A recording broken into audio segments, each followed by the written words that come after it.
All right, we're back again with a lower body mobility routine. So we're going to start off with some hip flexor raises. And with this, I want you to really focus on pulling your leg up while not leaning back too far with your upper body.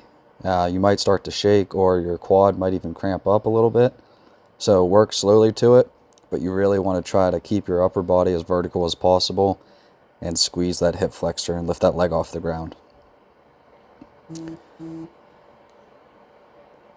Next, we're going to go into some hip controlled articular rotations, or hip CARs for short. So with this, I'm just trying to bring my knee up to my elbow, and then I'm trying to pull my knee out to the side as far as it'll go, and then I rotate into extension. Just trying to go all the way around with it through its full range of motion.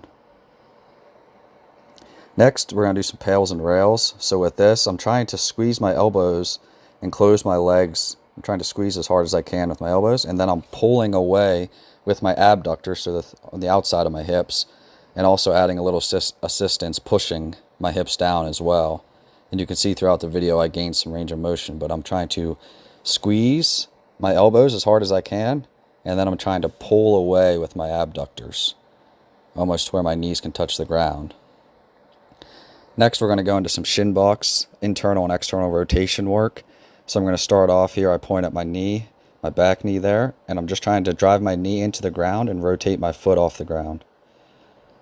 I have to compensate a little bit because I don't have good hip mobility, but ideally we want to stay as vertical as possible with this as well. So now I switch to the front, and I am trying to lift my foot off the ground, and I'm just going to switch sides and do the same thing, both internal and external rotation training. Same thing with this. You really want to attack that new mobility and get that squeeze at the top. And it might feel a little weird at first, so work slow, but it'll help your hips in the long run.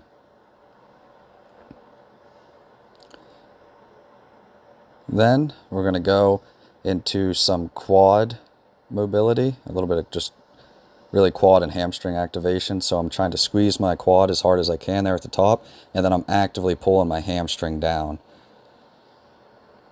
And I'm just working through that range of motion.